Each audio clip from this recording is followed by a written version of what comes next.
Chapter 75. She was 10 minutes late, came quickly, a polite small torment of apology on her face, and straight to where I had been standing, near to the postcard counter. "I'm so sorry, the taxi crawled." I shook her outstretched hand. For a woman half a century old, she was impressively good-looking, and she was dressed with an easy flair that made most of the dull afternoon visitors to the Victoria and Albert around us look even drabber than they really were, defiantly bareheaded and in a gray-white Chanel suit that set off her tan and her clear eyes. "It's such a mad place to meet. Do you mind?" "Not in the least. I bought an 18th century plate the other day.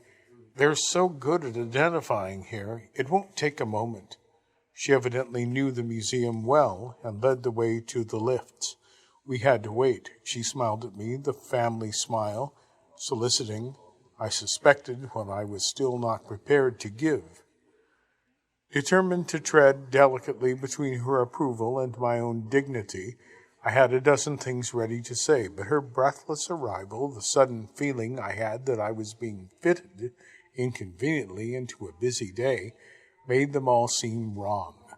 I said, "I saw John Briggs on Tuesday." "How interesting. I haven't met him." We might have been talking about the new curate. The lift came and we stepped inside. I told him everything I knew, all about Borani and what to expect. "We thought you would. That's why we sent him to you." We were both smiling, faintly, a cramped silence. "But I might have." "Yes." The lift stopped. We emerged into a gallery of furniture. "Yes, you might. Perhaps he was just a test." "A test wasn't necessary." "You're very sure?" She gave me that same wide-eyed look she had when she handed me the copy of Nevinson's letter. At the end of the gallery, we came to a door, Department of Ceramics. She pressed the bell beside it. I said, "I think we've got off on the wrong foot." She looked down. "Well, yes. Shall we try again in a minute? If you wouldn't mind waiting?" The door opened, and she was let inside. It was all too rushed, too broken. She gave me no chance, though her last quick look back before the door closed seemed apologetic, almost as if she was afraid I might run away. 2 minutes later, she came back. "Any luck?" "Yes, it's what I hoped it was. Bow." "You don't trust your intuition in everything, then?" She gave me an amused look. "If there was a department of young men—" "And then keep me labeled on a shelf?" She smiled again and glanced at the hall behind me. "I don't really like museums, and especially those of past attitudes." She moved. "They say there's a similar plate on display just through here." We went into a long, deserted gallery of china. I began to suspect she had rehearsed this scene, since she went straight to one of the wall cases. She took the plate out of her basket and held it up, walking slowly along until a group of cups and jugs, an almost identical blue and white plate, appeared. I went beside her. "That's it." She compared them, wrapped her own loosely in its tissue paper again, and then, taking me completely by surprise, presented it. "For you." "But, please." She challenged my almost offended face.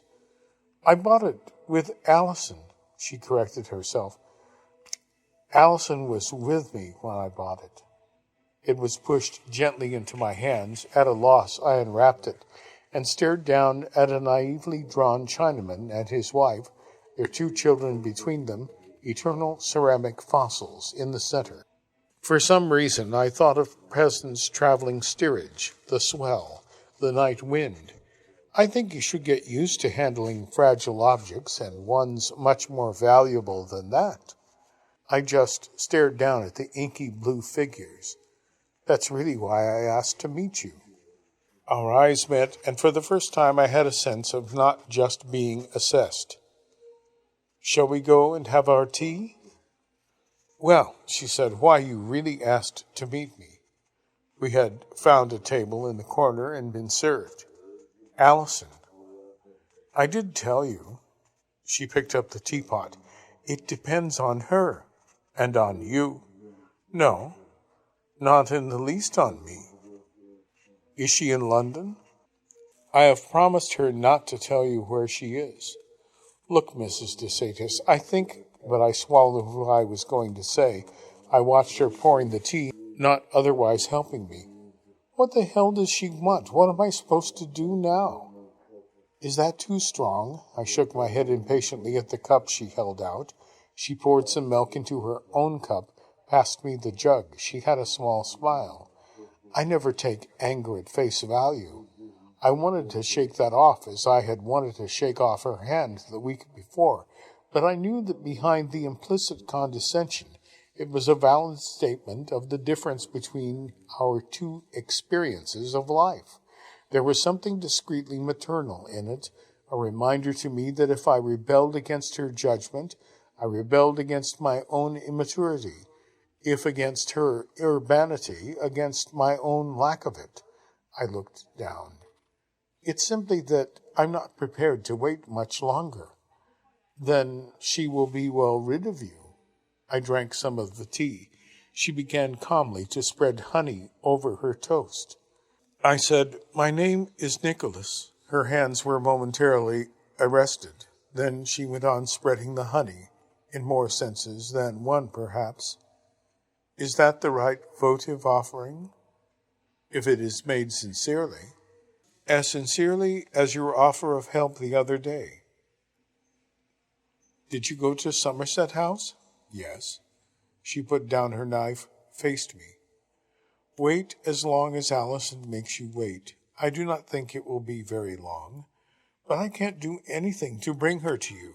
Now it is simply between you and her. I hope she will forgive you, but you must not be certain that she will. You still have to gain her back. There's gaining back to be done on both sides. Perhaps. That is for the two of you to settle.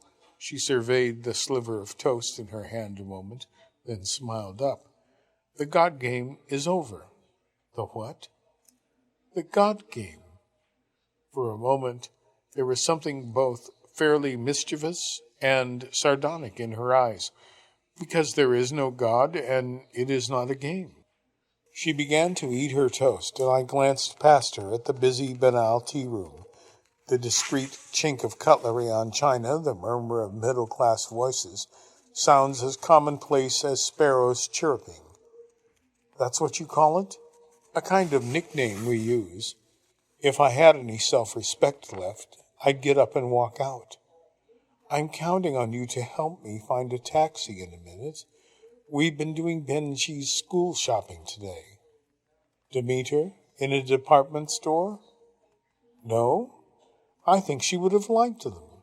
Even the gabardine macintoshes and gym shoes. And does she like questions? That depends on the questions. Am I ever going to be told what you really think you're doing? You have been told. Lie upon lie. Perhaps that's our way of telling the truth. But then, as if she knew she had smiled once too often, she looked down and added quickly, Maurice once said to me, when I had just asked him a question rather like yours, he said, an answer is always a form of death. There was something else in her face then. It was not implacable, but in some way impermeable. I think questions are a form of life. She said nothing, though I waited. All right, I treated Allison very badly. I'm a born cad, a swine, whatever you want. But why the colossal performance just to tell one miserable moral bankrupt what he is? Have you never wondered why evolution should have bothered to split itself up into so many different shapes and sizes?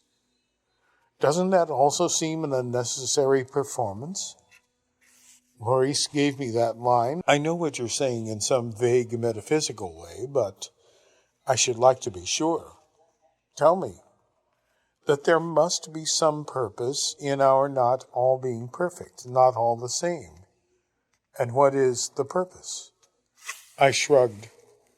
That it allows the duds like me freedom to become a little less imperfect? Did you have any sense of that before this summer? I didn't need to be told I was far from perfect. Had you done anything about it? Not very much, no. Why not? Because I took a breath and looked down. I'm not defending what I was, and still not accepting what you might become. It's not the lesson, the manner of it. She hesitated, and once more I was being assessed, but she spoke much less peremptorily. I know they said some terrible things to you at the mock trial, Nicholas, but you were the judge. And if the terrible things had been all that was to be said about you, you would not have given the verdict that you did.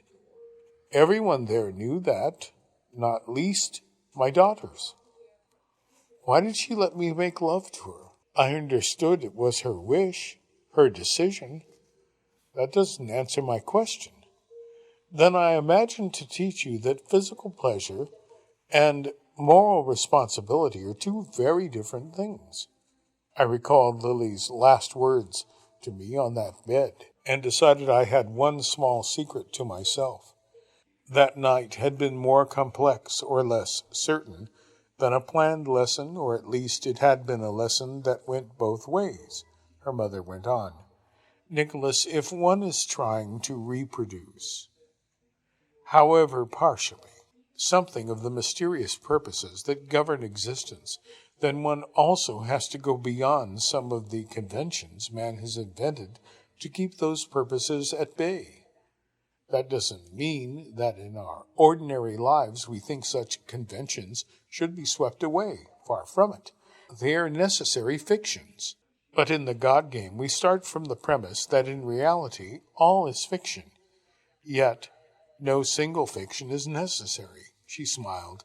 And I'm being lured into deeper waters than I meant to enter. I gave her a little smile back, but I notice not into what began this. Why, in practical terms, you picked on me. The basic principle of life is hazard. Maurice tells me that this is no longer even a matter of debate. If one goes deep enough into atomic physics, one ends with a situation of pure chance. Of course, we all share the illusion that this can't be so. But next year you are fixing the odds a little? Hardly. Who knows how we will react? What would have happened if I'd brought Allison to the island? It was suggested at one point. I can assure you of one thing. Maurice would have recognized at once that she was not a person whose emotional honesty needed to be put to the test. I looked down. Does she know about... She understands what we are about. The details? No. Did she agree at once? I know she agreed finally, at least to the pretense of suicide, only in the certainty that you would soon discover it was a pretense. I left a pause. Have you told her I want to see her? She knows my views on that. I'm not worth a further second's thought. Only when you say such things, I traced patterns with the cake fork on the tablecloth, determined to seem guarded, unconvinced. What happened to you that very first year? The desire to help Maurice through following years? She was silent a moment, then went on. I will tell you that it all began one weekend, not even that, one long night of talking that began in a guilt. When my uncle died, Bill and I suddenly found ourselves comparatively rich. It had been something of what people nowadays call a traumatic experience for us. We were discussing it with Maurice. Certain leaps were taken, certain gaps bridged. I imagine, don't you? All new discoveries happen like that, very abruptly, but totally. And from then on you were obliged to explore them to their limits. And their victims? Nicholas, one success is never certain. You have entered our secret. Now you are like a radioactive substance. We hope to keep you stable, but we are not sure. She glanced down. Someone, rather in your position, once told me that I was like a pool. He wanted to throw a stone into me. I am not so calm in these situations as I may appear. I think you handle them very intelligently. Touché. She bowed her head, then she said, Next week I'm going away, as I do every autumn when the children are off my hands. I shan't be hiding, but just doing what I do every September. You'll be with him? Yes.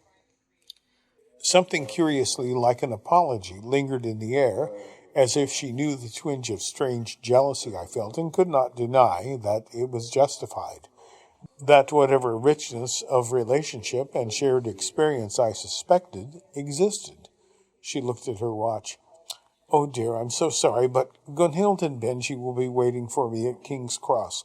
Those lovely cakes. They lay in their repulsive polychrome splendor, untouched. I think one pays for the pleasure of not eating them. She grimaced agreement, and I beckoned to the waitress for the bill. While we were waiting, she said, One thing I wanted to tell you is that in the last 3 years, Maurice has had 2 quite serious heart attacks, so there may not even be a next year. Yes, he told me. And you did not believe him? No. Do you believe me? I answered obliquely. Nothing you said could make me believe that if he died, there would not be another year. She took off her gloves. Why do you say that?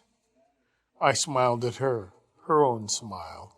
She nearly spoke, then chose silence. I remembered that phrase I had had to use of Lily, out of role. Her mother's eyes, and Lily's through them, the labyrinth, privileges bestowed and privileges rejected. A truce. A minute later, we were going down the corridor toward the entrance. 2 men came down it toward us. They were about to pass when the one on the left gave a kind of gasp. Lily de Satis stopped. She, too, was caught completely by surprise. He was in a dark blue suit with a bow tie, a mane of prematurely white hair, a voluble, fleshy mouth, and a florid face. She turned quickly. Nicholas, would you excuse me and get me that taxi?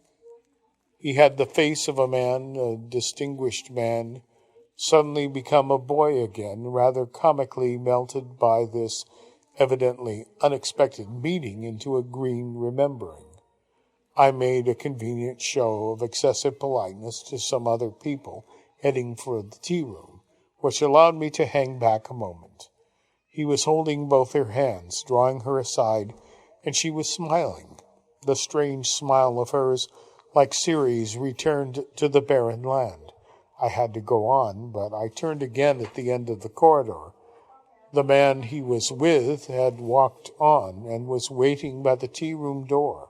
The 2 of them stood there. I could see the tender creases round his eyes, and still she smiled, accepting homage. There were no taxis about, and I waited by the curb. I wondered if it had been the someone quite famous in the sedan, but I didn't recognize him. I recognized only the fascination. His eyes had been for her only, as if the business he had been on shriveled into nothingness at the sight of that face. She came out hurriedly a minute or 2 later. Can I give you a lift? She was not going to make any explanation. Something about her hermetic expression made it. Yet, once again, infuriatingly, seemed vulgar to be curious. She was not good-mannered, but expert with good manners, used them like an engineer to shift the coarse bulk of me where she wanted. No thanks, I'm going to Chelsea. I wasn't, but I wanted to be free of her. I watched her covertly for a moment, then I said, I used to think of a story with your daughter, and I think of it even more with you. She smiled a little uncertainly. It's probably not true, but it's about Marie Antoinette and a butcher. The butcher led a mob into the palace at Versailles. He had a cleaver in his hand, and he was shouting that he was going to cut Marie Antoinette's throat. The mob killed the guards, and the butcher forced the door of the royal apartments. At last he rushed into her bedroom. She was alone. Standing by a window, there was no one else there. the butcher with a cleaver in his hand, and the queen. What happened? I caught sight of a taxi going in the wrong direction and waved to the driver to turn. He fell on his knees and burst into tears. She was silent for a moment. Poor butcher. I believe that's exactly what Marie Antoinette said. She watched the taxi turn. Doesn't everything depend on who the butcher was crying for? I looked away from her eyes. No, I don't think so. The taxi drew up beside the curb and I opened the door. She watched me for a moment, then gave up or remembered. Your plate. She handed it to me from her basket. I'll try not to break it. It carries my good wishes. She held out a hand. But Allison isn't a present. She has to be paid for. She's had her revenge. She had been about to release my hand, but now she retained it. Nicholas, I never told you the other commandment my husband and I kept with each other. She said it, and the accompanying look was without a smile. Her eyes held mine a long moment, then she turned into the taxi. I gazed after it until it disappeared, out of sight, past Brompton Oratory, without tears, but just, I imagined, as that poor devil of a butcher must have stared down at the Aubusson carpet.